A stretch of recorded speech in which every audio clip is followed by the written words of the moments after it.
flowing ad budget on metrics that look great till the CFO sees them. That's bull spend. And marketers are calling it out in Dashboard Confessions. I remember telling my boss, it'll be good for the brand, when leads were slow. Yeah, it wasn't. Cut the bull spend. LinkedIn lets you target by company, job title, and more. Advertise on LinkedIn. Spend $250 on your first campaign and get a $250 credit. Go to linkedin.com/campaign. Terms and conditions apply. Starting a business can seem like a daunting task, unless you have a partner like Shopify. They have the tools you need to start and grow your business. From designing a website to marketing to selling and beyond, Shopify can help with everything you need.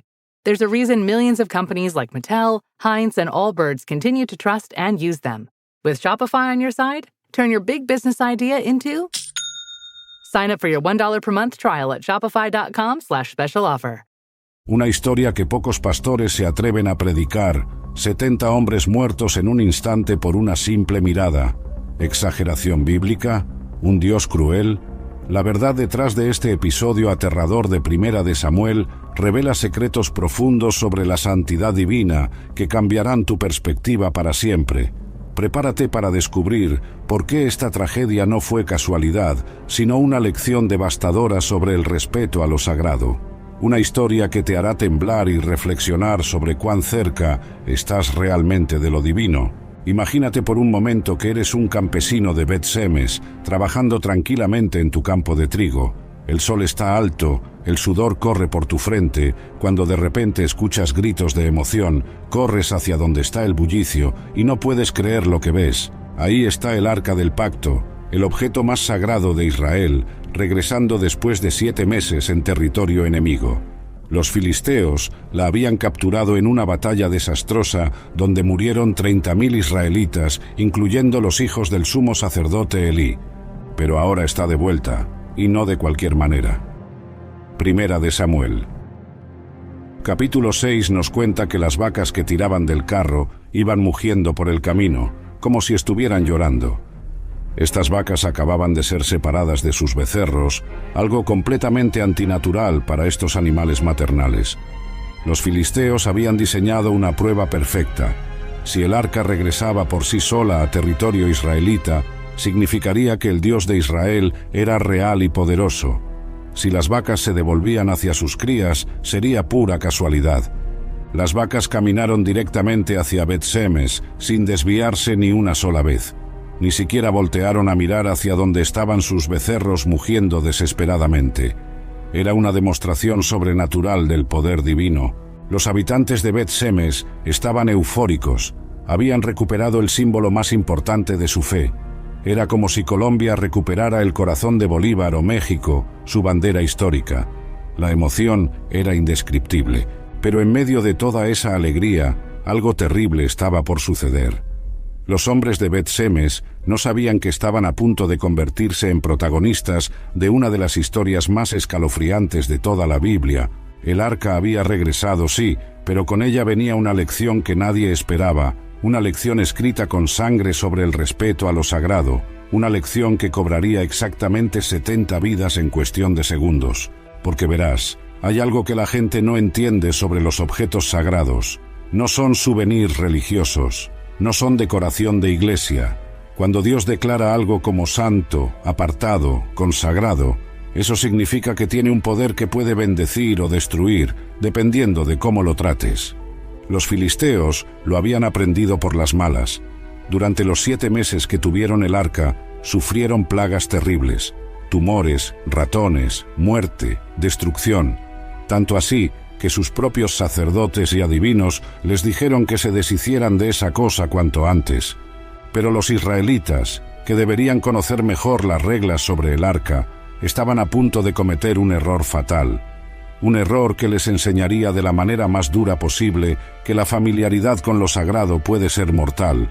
El arca había llegado, la celebración había comenzado, pero el horror estaba a punto de empezar. ¿Alguna vez has sentido esa curiosidad irresistible de tocar algo que no debes? Como cuando eras niño y veías un enchufe, o cuando pasas por una obra en construcción y quieres mirar qué hay adentro. Esa misma curiosidad, multiplicada por 1000, fue lo que sintieron los hombres de Bet-Semes. El arca estaba ahí, en su territorio, después de tanto tiempo. Era el momento perfecto para echarle un vistazo, ¿verdad? Total, era suya, era israelita. ¿Qué podía pasar? Primera de Samuel capítulo 6, versículo 19, nos da los detalles escalofriantes. Entonces Dios hirió a los hombres de Bet-Semes, porque habían mirado dentro del arca de Jehová. Hirió en el pueblo a 50.070 hombres. Aquí hay algo que te va a sorprender. Diferentes manuscritos dan números distintos. Algunos dicen 70, otros 50.070. Pero la mayoría de los eruditos concuerdan en que fueron 70 hombres los que murieron específicamente por mirar dentro del arca. ¿Pero qué fue exactamente lo que vieron? ¿Por qué una simple mirada resultó en muerte instantánea? Para entender esto, tenemos que meternos en la mente hebrea y entender qué era realmente el arca. El arca no era solo un cofre bonito con decoraciones doradas, era el trono terrenal de Dios. Era el lugar donde la gloria divina, la Shekinah, habitaba de manera visible. Era tan sagrada que solo podía ser tocada por los levitas, y aun ellos tenían que seguir protocolos específicos. Cuando estos hombres levantaron la tapa del arca, estaban violando el lugar santísimo de Dios. Era como si alguien entrara sin permiso a la oficina oval del presidente, pero multiplicado por la infinidad. Estaban viendo algo que ningún ser humano tenía derecho a ver. El problema no era solo la curiosidad, era la irreverencia, era la actitud de total, es nuestro, podemos hacer lo que queramos. Era tratar lo sagrado como común, lo santo como ordinario. Imagínate la escena. Estos hombres se acercan al arca con esa sonrisa de niños traviesos. Tal vez se empujaban unos a otros diciendo, a ver, ¿qué hay adentro? Tal vez apostaron sobre lo que encontrarían, levantaron la tapa, miraron adentro, y en ese preciso instante cayeron muertos. No hubo advertencia, no hubo segunda oportunidad, no hubo, ay, perdón, no sabíamos. Fue inmediato y final.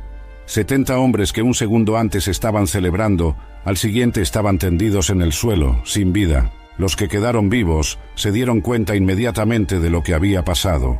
No fue un ataque cardíaco masivo, no fue una coincidencia, no fue una alucinación colectiva, fue el juicio divino en acción.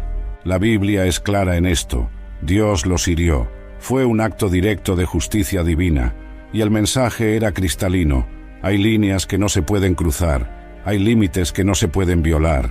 Hay aspectos de Dios que son tan santos, tan apartados, que acercarse sin el debido respeto y preparación puede ser fatal. Pero aquí viene lo que realmente te va a impactar. Esto no fue crueldad divina, fue misericordia. Porque si Dios hubiera permitido que esa irreverencia se extendiera, si hubiera dejado que tratar lo sagrado como común se volviera normal, las consecuencias para toda la nación habrían sido catastróficas. A veces Dios tiene que usar ejemplos severos para enseñar lecciones eternas. Y los 70 hombres de Bet-Semes se convirtieron en esa lección viviente, o mejor dicho, mortal. ¿Te has preguntado por qué específicamente 70 hombres? ¿Por qué no 69 o 71? En la Biblia, los números nunca son casuales. Cada cifra tiene un significado profundo, y el 70 es uno de los más poderosos. Para entender esto, tenemos que remontarnos al principio. En Génesis capítulo 10, encontramos la tabla de las naciones, donde se mencionan exactamente 70 pueblos que descendieron de los hijos de Noé. Estos 70 representaban a toda la humanidad conocida en ese momento. Después, cuando Jacob bajó a Egipto, la Biblia nos dice en Éxodo capítulo 1, versículo 5, que todas las personas que descendían de Jacob eran 70. Era el número completo del pueblo escogido de Dios. Más adelante, Moisés escogió 70 ancianos para que lo ayudaran a gobernar al pueblo en el desierto. En Números capítulo 11, versículo 16, Dios le dice, «Reúneme 70 varones de los ancianos de Israel». ¿Ves el patrón? El 70 representa completitud, totalidad, perfección en el juicio. No es casualidad que Jesús enviara 70 discípulos en Lucas capítulo 10. No es casualidad que Daniel profetizara sobre 70 semanas en capítulo 9. Cuando Dios hirió específicamente a 70 hombres en Bet-Semes, estaba enviando un mensaje poderoso. No fue un número al azar. Fue una declaración divina de que el juicio había sido completo total, perfecto. Estos 70 representaban a todos los que se atreven a tratar lo sagrado con irreverencia. Era como si Dios estuviera diciendo: este es el destino de todos los que violan mi santidad. Pero hay algo más profundo aquí. El número 70 también aparece conectado con el perdón en las palabras de Jesús. Cuando Pedro le pregunta si debe perdonar hasta 7 veces, Jesús responde: no te digo hasta 7, sino aún hasta 70 veces 7, en Mateo capítulo 18, versículo 22. ¿Coincidencia? Para nada. Donde hubo juicio completo por irreverencia, ahora hay perdón completo por arrepentimiento. Donde hubo 70 muertos por violar lo sagrado, ahora hay 70 veces 7 oportunidades de misericordia. El contraste es impactante. En el Antiguo Testamento, 70 murieron por acercarse irreverentemente a lo santo. En el Nuevo Testamento, 70 veces 7 es la medida del perdón divino. Esto nos enseña algo fundamental sobre la naturaleza de Dios. Su santidad no ha cambiado, su justicia sigue siendo perfecta. Pero ahora, gracias al sacrificio de Cristo, lo que antes resultaba en muerte, ahora puede resultar en perdón. Los 70 de Bet-Semes se convirtieron en una lección eterna sobre las consecuencias de la irreverencia, pero también se convirtieron en una sombra profética de la misericordia que vendría. Cada vez que leemos sobre estos 70 muertos, deberíamos recordar también los 70 veces 7 perdones. Cada vez que pensamos en el juicio que cayó sobre ellos, deberíamos agradecer por la gracia que tenemos disponible hoy. El número 70 en Bet-Semes no fue coincidencia, fue matemática divina, fue teología en cifras, fue un mensaje codificado de Dios para todas las generaciones. Respeta lo sagrado, porque las consecuencias son reales y completas. Pero también es un recordatorio de que donde abundó el pecado, sobreabundó la gracia. Donde hubo juicio perfecto, ahora hay perdón infinito. Aquí viene la parte que va a sacudir tu concepto de Dios. Vivimos en una época donde hemos domesticado tanto la imagen divina que olvidamos por completo que nuestro Dios es fuego consumidor, como dice Hebreos capítulo 12, versículo 29. Hemos convertido a Dios en nuestro abuelo bonachón del cielo, que siempre sonríe y nunca se enoja. Hemos hecho de él un Santa Claus cósmico que solo da regalos y nunca disciplina. Pero la historia de Bet-Semes nos recuerda una verdad incómoda: Dios es santo, y su santidad puede ser aterradora. ¿Qué significa que Dios sea santo? La palabra hebrea kadosh significa apartado, separado, completamente otro. No es solo que Dios sea bueno o que Dios sea puro. Es que Dios es tan diferente, tan superior, tan perfecto, que cualquier cosa impura que se acerque a Él sin la debida preparación simplemente no puede sobrevivir. Es como acercarse al sol. El sol no es malvado, el sol no tiene malas intenciones, pero si te acercas demasiado sin protección, te vas a quemar hasta morir. No porque el sol sea cruel, sino porque es puro fuego. Los 70 hombres de Bet-Semes descubrieron esto de la manera más dura. No murieron porque Dios los odiara, murieron porque se acercaron a la santidad absoluta sin la reverencia absoluta que requería. Piénsalo así. Cuando Moisés se acercó a la zarza ardiente en Éxodo capítulo 3, versículo 5, Dios le dijo: «Quita tu calzado de tus pies, porque el lugar en que tú estás, tierra santa es». Era solo una zarza, pero la presencia de Dios la había hecho santa. Cuando Isaías tuvo su visión del trono celestial en capítulo 6, los serafines cubrían sus rostros y gritaban: «Santo, santo, santo Jehová de los ejércitos». Y la reacción de Isaías fue de terror. «Ay de mí, que soy muerto, porque siendo hombre inmundo de labios». La santidad de Dios no es un concepto teológico abstracto, es una realidad tan intensa que los ángeles no pueden mirarla directamente. Es una pureza tan absoluta que cualquier imperfección se hace evidente inmediatamente. Los hombres de Bet-Semes pensaron que podían acercarse a esa santidad como quien va a ver un partido de fútbol, con curiosidad casual, con irreverencia despreocupada. No entendieron que estaban entrando en contacto con la esencia misma del universo. Dios no cambió su naturaleza para acomodarse a su ignorancia. Su santidad siguió siendo la misma. Y cuando ellos violaron esa santidad, las consecuencias fueron inmediatas y fatales. Pero aquí está lo que muchos no entienden. Esta demostración aterradora de la santidad divina no era crueldad, era protección, era una advertencia para todas las generaciones futuras sobre la seriedad de acercarse a lo sagrado. Si Dios hubiera permitido que esa irreverencia pasara sin consecuencias, habría enviado el mensaje equivocado. Habría enseñado que lo sagrado no es realmente sagrado, que lo santo se puede tratar como común, que no hay diferencia entre lo divino y lo humano, y ese mensaje habría destruido la base misma de la relación entre Dios y su pueblo. Porque si Dios no es santo, entonces no es Dios. Si no hay que respetarlo, entonces no hay que obedecerlo. Si no es diferente a nosotros, entonces no puede salvarnos. Los 70 muertos de Bet-Semes preservaron la santidad de Dios para todas las generaciones. Su muerte fue terrible, pero su lección fue invaluable. Dios sigue siendo santo, pase lo que pase. La irreverencia es como un cáncer espiritual. Empieza pequeño, casi imperceptible, pero si no se detiene a tiempo, puede matar no solo a una persona, sino a una comunidad entera. Los hombres de Bet-Semes nos enseñan exactamente cómo sucede esto.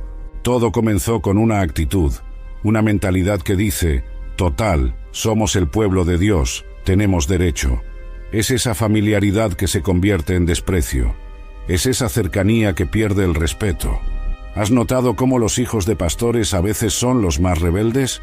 ¿Cómo los que crecen en la iglesia a veces son los más irreverentes? No es coincidencia, es el peligro de la familiaridad excesiva con lo sagrado. Los betsemitas habían visto el arca antes, sabían de su poder. Habían escuchado las historias sobre lo que había pasado en el tabernáculo, sobre los sacerdotes que habían muerto por acercarse incorrectamente. This episode is brought to you by Viore. Mother's Day is all about celebrating the woman who does it all. So give her something as effortless as her love. Viore's ultra soft joggers, lightweight leggings, and everyday layers are made for everything from movement to rest. Pieces she'll reach for again and again. Get 20% off your first order at viore.com/Mother's Day. Exclusions apply. See site for details. Halliday presents, in the red corner, the undisputed, undefeated Weed Whacker Guy. Champion of hurling grass and pollen everywhere. And in the blue corner, the challenger, extra strength, Halliday. Eye drops that work all day to prevent the release of histamines that cause itchy allergy eyes. And the winner, by knockout, is Halliday. Halliday, bring it on. Pero eso era historia antigua, esto era emocionante y presente. La irreverencia siempre empieza con una racionalización. Solo vamos a echar un vistazo. No estamos haciendo nada malo. Dios entenderá. Total, somos sus hijos. Pero Dios no funciona con nuestras racionalizaciones. Su santidad no se ajusta a nuestras excusas. Sus estándares no bajan solo porque nosotros pensemos que tenemos buenas intenciones. Levítico capítulo 10 nos cuenta la historia de Nadab y Abiú, hijos de Aarón, que ofrecieron fuego extraño delante de Jehová. El versículo 2 dice, «Y salió fuego de delante de Jehová, y los quemó, y murieron delante de Jehová». ¿Cuál fue su pecado? Irreverencia. Pensaron que podían adorar a Dios a su manera, con sus propias reglas. No siguieron las instrucciones específicas que Dios había dado, y pagaron con sus vidas. Segunda de Samuel capítulo 6 nos cuenta sobre Uza, quien extendió su mano para sostener el arca cuando los bueyes tropezaron. Sus intenciones eran buenas, quería proteger el arca de caerse, pero murió instantáneamente porque tocó lo que no debía tocar. ¿Ves el patrón? No se trata de las intenciones, se trata del respeto a lo establecido por Dios. Se trata de entender que hay reglas divinas que no están sujetas a nuestros criterios humanos. La irreverencia moderna toma formas diferentes pero igual de peligrosas. Es el predicador que manipula la palabra para decir lo que la gente quiere escuchar. Es el creyente que piensa que puede pecar porque Dios me va a perdonar de todas formas. Es el líder que usa su posición para beneficio personal. Es la iglesia que convierte el evangelio en entretenimiento. Es el cristiano que vive como el mundo de lunes a sábado y piensa que ir a la iglesia el domingo lo arregla todo. Los 70 de Bet-Semes nos enseñan que Dios sigue siendo santo hoy, que su palabra sigue siendo sagrada, que sus principios no son sugerencias negociables. La irreverencia se vuelve mortal no siempre de manera física inmediata, pero siempre de manera espiritual progresiva. Mata la sensibilidad al Espíritu Santo, mata la capacidad de discernir entre lo santo y lo profano, mata la relación íntima con Dios. Cuando perdemos el temor reverente, perdemos también la bendición divina. Cuando tratamos lo sagrado como común, lo común se vuelve nuestro estándar. Los betsemitas pensaron que su cercanía con el arca les daba derecho a tratarla con familiaridad. Descubrieron demasiado tarde que la cercanía sin reverencia es fatal. Si piensas que el arca era simplemente una caja dorada con algunas reliquias adentro, estás perdiendo completamente el punto. El arca del pacto era el objeto más poderoso y sagrado en la historia de la humanidad. Era literalmente el trono terrenal de Dios. Déjame pintarte la imagen completa. Éxodo capítulo 25 nos da las especificaciones exactas que Dios dio a Moisés para construir el arca. No era un proyecto de carpintería cualquiera. Cada medida, cada material, cada detalle había sido diseñado por el mismo Dios. Era de madera de acacia, la madera más dura y resistente del desierto. Estaba completamente cubierta de oro puro por dentro y por fuera. Medía 2,5 codos de largo, 1,5 codos de ancho y 1,5 codos de alto. Traducido a medidas modernas, era aproximadamente del tamaño de un escritorio pequeño. Pero lo que la hacía especial no era su tamaño ni su material, era lo que contenía y lo que representaba. Dentro del arca estaban las tablas de la ley que Dios mismo había escrito con su dedo en el monte Sinaí. También estaba la vara de Aarón que había florecido, demostrando su autoridad sacerdotal, y un recipiente con maná, el pan del cielo que había alimentado a Israel en el desierto. Encima del arca estaba el propiciatorio, una lámina de oro puro con 2 querubines de oro que se miraban uno al otro con las alas extendidas. Y entre esos querubines era donde Dios prometió encontrarse con Moisés. Éxodo capítulo 25, versículo 22 dice: «Y de allí me declararé a ti, y hablaré contigo de sobre el propiciatorio, de entre los 2 querubines». Esto significa que el arca no era solo un símbolo, era el lugar literal donde la presencia visible de Dios habitaba en la tierra. Era donde el cielo tocaba la tierra. Era donde lo infinito se hacía tangible. Cuando los israelitas viajaban por el desierto, el arca iba adelante, guiándolos. Cuando llegaron al río Jordán, las aguas se apartaron cuando los sacerdotes que llevaban el arca pisaron el agua. Cuando marcharon alrededor de Jericó, el arca iba con ellos, y las murallas cayeron. En el lugar santísimo del tabernáculo y después del templo, el arca estaba en completa oscuridad, excepto por la gloria shekinah de Dios que brillaba entre los querubines. Solo el sumo sacerdote podía entrar allí, y solo una vez al año, en el día de la expiación. La presencia de Dios era tan intensa sobre el arca que cuando los sacerdotes salían del lugar santísimo después de colocarla en el templo de Salomón, Primera de Reyes, capítulo 8, versículo 10, dice que la nube llenó la casa de Jehová, y los sacerdotes no pudieron permanecer para ministrar por causa de la nube, porque la gloria de Jehová había llenado la casa. Ahora entiendes por qué los hombres de Bet-Semes murieron. No estaban mirando una reliquia histórica, estaban violando el lugar santísimo de Dios, estaban profanando su trono terrenal, estaban tratando como común lo que era infinitamente sagrado. Era como si hubieran entrado sin permiso al lugar donde Dios mismo se sienta, como si hubieran violado el Sancta Sanctorum del universo, como si hubieran pisoteado la misma presencia divina.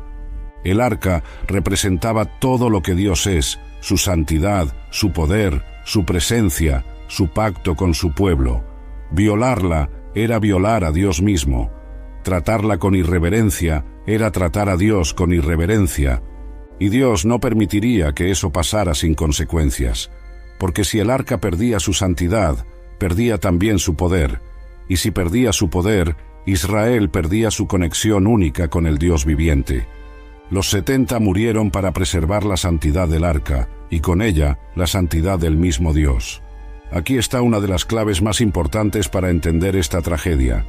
Los hombres que murieron no eran levitas, eran gente común del pueblo que no tenía autoridad divina para manejar el arca.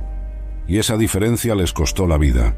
Dios había establecido un sistema muy específico para el manejo de los objetos sagrados. No era democrático, no era igualitario, no dependía de buenas intenciones o sinceridad. Dependía de obediencia a las instrucciones divinas. Números capítulo 4 nos da los detalles exactos.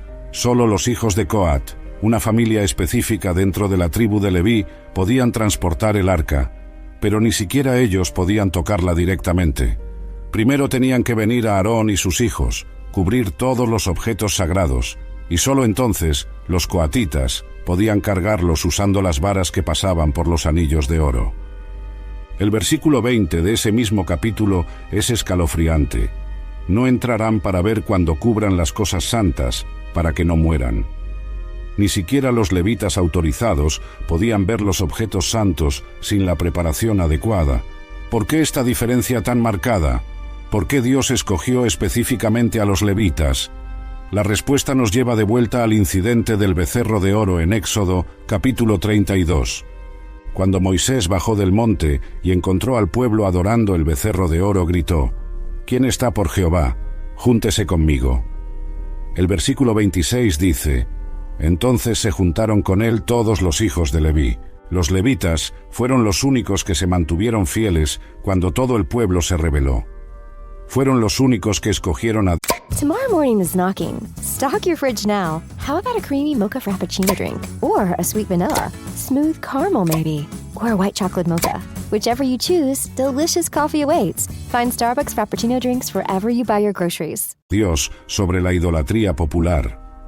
Y por esa fidelidad, Dios los escogió para ser sus servidores especiales. Números capítulo 3, versículo 12, registra las palabras de Dios. «He aquí, yo he tomado a los levitas de entre los hijos de Israel en lugar de todos los primogénitos. Los levitas serán míos». No era favoritismo arbitrario, era recompensa por fidelidad demostrada, era reconocimiento de lealtad probada, era confianza ganada en el momento más crítico de la historia de Israel. Los betsemitas sabían estas reglas, no eran ignorantes de la ley. Habían crecido escuchando las historias sobre el tabernáculo, sobre los levitas, sobre las consecuencias de violar los protocolos sagrados. Pero en su emoción por tener el arca de vuelta, olvidaron las reglas. O peor aún, decidieron ignorarlas. Pensaron que su estatus como israelitas les daba derecho automático a acceso completo. Es como pensar que por ser ciudadano de un país puedes entrar a la casa presidencial cuando quieras. O como creer que por ser empleado de una empresa puedes revisar los archivos confidenciales del CEO. El acceso no se basa en identidad general, sino en autorización específica. Dios había establecido una cadena de autoridad sagrada. Los levitas eran sus representantes autorizados para manejar lo santo. Violar esa autoridad era violar el orden divino mismo. Los 70 hombres de Bet-Semes aprendieron demasiado tarde que en el reino de Dios la democracia no funciona. No todos tienen los mismos derechos de acceso. No todas las opiniones son válidas. No toda sinceridad es suficiente. La diferencia entre levitas y pueblo común no era de valor personal ante Dios, era de función específica en su plan, y violar esas funciones tenía consecuencias fatales. Hoy no tenemos levitas en el sentido literal, pero sí tenemos principios de autoridad espiritual que siguen vigentes. Hay líderes establecidos por Dios, hay protocolos que respetar, hay límites que no se pueden cruzar. Los betsemitas murieron porque olvidaron que el acceso a lo sagrado no es un derecho democrático, sino un privilegio divinamente regulado. La historia de los 70 de Bet-Semes no es un caso aislado en la Biblia. Es parte de un patrón consistente que demuestra que Dios no cambia sus estándares de santidad. Veamos otros ejemplos que te van a poner los pelos de punta. Levítico, capítulo 10, nos cuenta sobre Nadab y Abiú, hijos del sumo sacerdote Aarón. Estos no eran cualquier persona, eran los herederos del sacerdocio, tenían acceso legítimo al altar, pero cometieron un error fatal. El versículo 1 dice: Nadab y Abiú, hijos de Aarón, tomaron cada uno su incensario, y pusieron en ellos fuego, sobre el cual pusieron incienso, y ofrecieron delante de Jehová fuego extraño, que él nunca les mandó. Fuego extraño. No era fuego cualquiera, era fuego que no había sido tomado del altar sagrado como Dios había ordenado. Y el versículo 2 nos cuenta el resultado. Y salió fuego de delante de Jehová, y los quemó, y murieron delante de Jehová. ¿Te das cuenta? Eran sacerdotes legítimos, en el lugar correcto, en el momento correcto, haciendo algo que parecía adoración, pero usaron fuego que no era el autorizado, y murieron instantáneamente. Otro caso impactante es el de Usa en 2 de Samuel, capítulo 6. David estaba transportando el arca hacia Jerusalén. Todo parecía estar bien hasta que llegaron a la era de Nacón. Los bueyes tropezaron, el arca se tambaleó, y Uza extendió su mano para sostenerla. Parecía lo más natural del mundo, parecía la cosa correcta que hacer. ¿Quién no trataría de proteger algo tan valioso de caerse al suelo? Pero el versículo 7 dice: «Y el furor de Jehová se encendió contra Uza, y lo hirió allí Dios por aquella temeridad, y cayó allí muerto junto al arca de Dios». La palabra temeridad en hebraico es shal, que significa irreverencia o falta de respeto.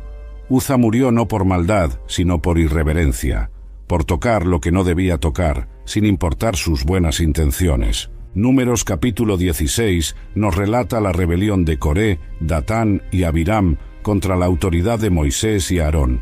Estos hombres desafiaron el orden establecido por Dios, alegando que todo el pueblo era santo y que no necesitaban líderes especiales. El resultado fue devastador. El versículo 32 dice: «Y abrió la tierra su boca, y los tragó a ellos, a sus casas, a todos los hombres de Coré y a todos sus bienes». Después, fuego consumió a 250 hombres que habían ofrecido incienso ilegítimamente. En el Nuevo Testamento encontramos el caso de Ananías y Safira en Hechos capítulo 5.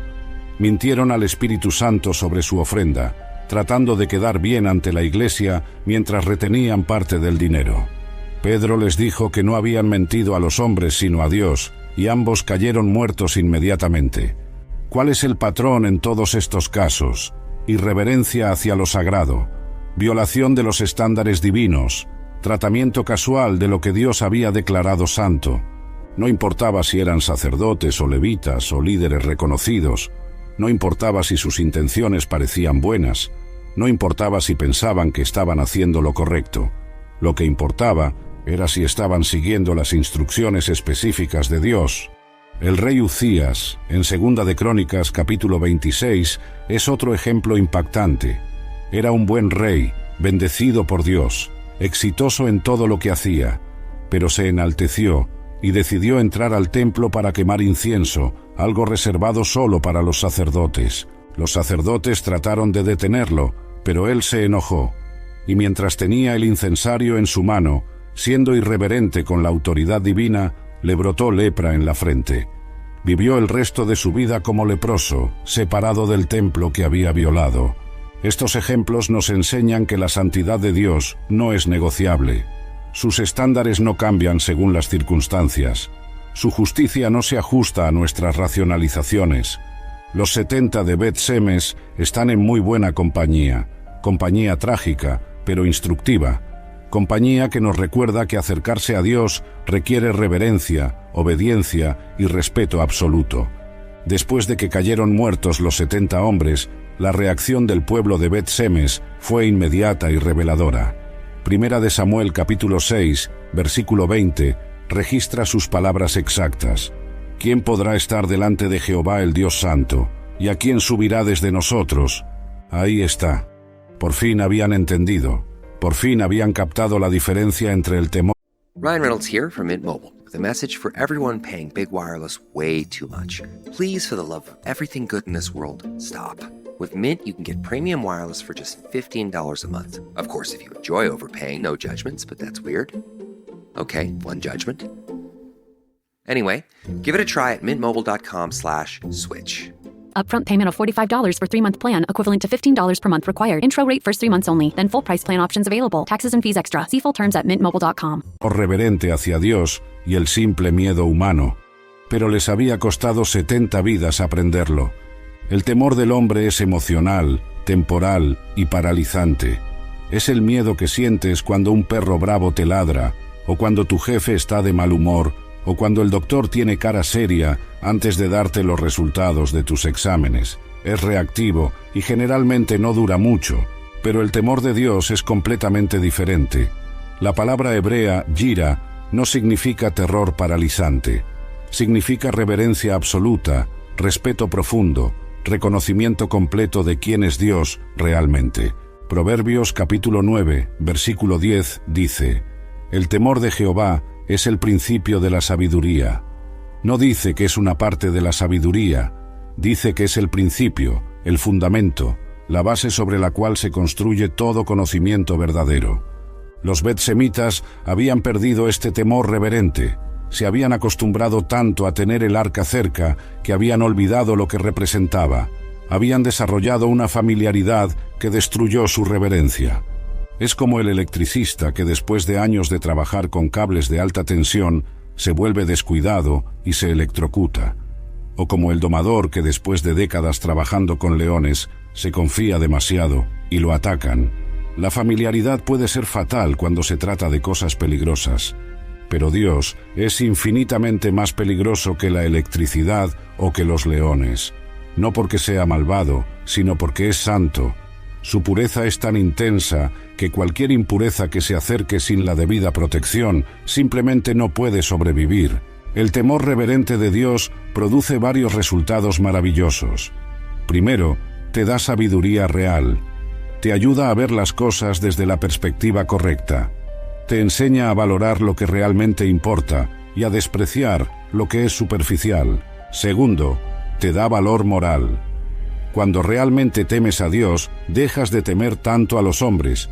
Cuando sabes que hay alguien infinitamente más poderoso observando tus acciones, las opiniones humanas pierden su poder sobre ti. Tercero, te da paz verdadera. Cuando estás bien con el Dios del universo, puedes dormir tranquilo sin importar lo que esté pasando a tu alrededor.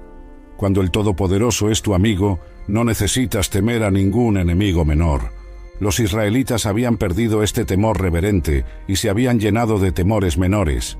Temían a los filisteos, temían a sus circunstancias, temían al futuro, pero no temían al único que realmente merecía su reverencia absoluta. La muerte de los 70 fue un despertar brutal pero necesario.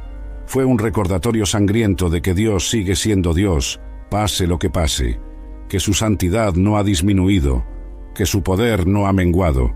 Después de esta tragedia, el pueblo envió el arca a Kiriat Jearim, donde permaneció 20 años.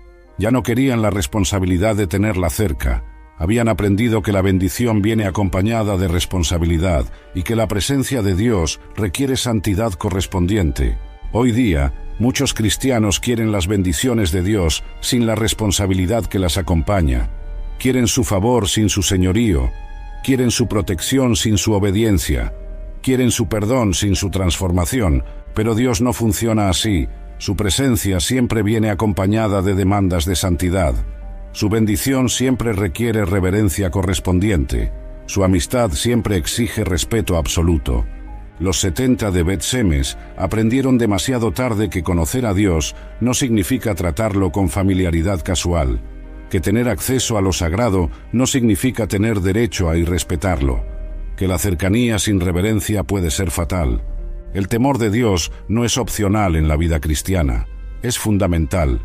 Es el principio de la sabiduría y el fundamento de toda relación genuina con lo divino. Ahora viene la pregunta que probablemente te has estado haciendo durante todo este recorrido. ¿Qué tiene que ver esta historia antigua con nosotros hoy? ¿Cómo se aplica la muerte de 70 hombres hace 3000 años a tu vida en el siglo XXI? La respuesta es, más de lo que te imaginas, porque aunque ya no tenemos el arca física, sí tenemos presencia divina. Aunque ya no hay levitas literales, sí hay principios de autoridad espiritual. Aunque ya no hay tabernáculo físico, sí hay lugares y momentos que Dios considera sagrados. Empecemos con lo más obvio. Pablo nos dice en 1 Corintios capítulo 3, versículo 16, ¿no sabéis que sois templo de Dios y que el Espíritu de Dios mora en vosotros? Si tu cuerpo es templo del Espíritu Santo, entonces tratarlo con irreverencia tiene consecuencias espirituales serias. Los betsemitas violaron el arca y murieron físicamente. Nosotros podemos violar nuestro templo corporal y morir espiritualmente. Cuando llenamos nuestro cuerpo de sustancias dañinas, cuando lo usamos para propósitos que deshonran a Dios, cuando lo tratamos como si fuera completamente nuestro, estamos repitiendo el error de Bet-Semes. Segundo, está el tema de la palabra de Dios.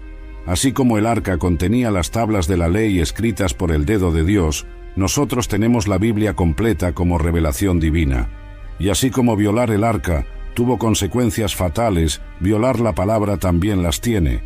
Cuando un predicador tuerce las escrituras para decir lo que la gente quiere escuchar, está violando algo sagrado. Cuando un creyente ignora deliberadamente lo que la Biblia enseña sobre algún área de su vida, está repitiendo la irreverencia de los Bet-Semitas. Tercero, está el tema de la adoración. Los lugares y momentos que dedicamos a adorar a Dios se vuelven sagrados por su presencia. Entrar a la iglesia con actitud casual, tratar el momento de adoración como entretenimiento, convertir la casa de Dios en un espectáculo, todo eso es irreverencia moderna. Cuarto, está el tema del liderazgo espiritual. Así como Dios había establecido autoridad específica en los levitas, hoy también establece autoridad en pastores, maestros y líderes espirituales. Desafiar esa autoridad por rebeldía personal es peligroso espiritualmente. Esto no significa que los líderes son infalibles o que no deben rendir cuentas. Significa que hay formas apropiadas e inapropiadas de manejar conflictos de autoridad. La rebelión irreverente siempre trae consecuencias negativas. Quinto, está el tema de lo sagrado en general. Vivimos en una cultura que ha perdido el concepto de lo santo. Todo se burla, todo se critica, todo se trata con sarcasmo y cinismo. Pero para el cristiano hay cosas que siguen siendo sagradas y deben tratarse con reverencia correspondiente. El nombre de Dios no debe usarse como muletilla o como expresión de frustración. La oración no debe convertirse en una lista de compras egoístas. La comunión no debe tomarse sin examen personal. El domingo no debe tratarse como un día cualquiera. Sexto, está el tema de las consecuencias. Los Bet-Semitas murieron inmediatamente. Nosotros generalmente no morimos físicamente por irreverencia, pero sí experimentamos muerte espiritual gradual. Perdemos sensibilidad al espíritu, perdemos capacidad de discernir, perdemos la intimidad con Dios. La tragedia es que esta muerte espiritual es tan gradual que muchos no la notan hasta que es demasiado tarde. Van perdiendo poder espiritual, van perdiendo gozo genuino, van perdiendo propósito claro, pero lo atribuyen a otras causas. Séptimo, está el tema de la misericordia de Dios. En el Antiguo Testamento, la irreverencia resultaba en muerte física inmediata. En el Nuevo Testamento, tenemos tiempo para arrepentirnos, pero eso no significa que las consecuencias no existen. Significa que Dios es más paciente, pero no infinitamente tolerante. La historia de los 70 de Bet-Semes nos recuerda que Dios no ha cambiado. Su santidad sigue siendo la misma. Su demanda de reverencia sigue vigente. Su intolerancia hacia la irreverencia sigue firme, pero también nos recuerda que tenemos acceso a una gracia que ellos no tenían. Tenemos a Cristo como nuestro sumo sacerdote. Tenemos al Espíritu Santo como nuestro guía. Tenemos perdón disponible cuando fallamos. La pregunta no es si Dios nos va a matar físicamente por irreverencia. La pregunta es si vamos a honrarlo con la reverencia que merece, aprovechando la gracia que tenemos disponible y viviendo como templos dignos de su presencia. Los 70 hombres de Bet-Semes murieron para enseñarnos que lo sagrado sigue siendo sagrado, que Dios sigue siendo santo, que la reverencia no es opcional sino fundamental, que su muerte no haya sido en vano, que su lección no caiga en oídos sordos, que su ejemplo nos inspire a tratar a nuestro Dios santo con el respeto, la reverencia y el temor que merece. Porque al final del día, la diferencia entre vida y muerte espiritual está en cómo tratamos lo sagrado, y esa elección la hacemos todos los días, en cada decisión, en cada actitud, en cada momento que decidimos si vamos a honrar a Dios o tratarlo con la familiaridad casual que puede ser espiritualmente fatal. La historia termina, pero la lección es eterna. Dios es santo, y acercarse a Él requiere reverencia absoluta. Los 70 de Bet Semes pagaron el precio de olvidar esta verdad. Nosotros tenemos la oportunidad de aprenderla sin pagar ese precio tan alto. La elección es nuestra.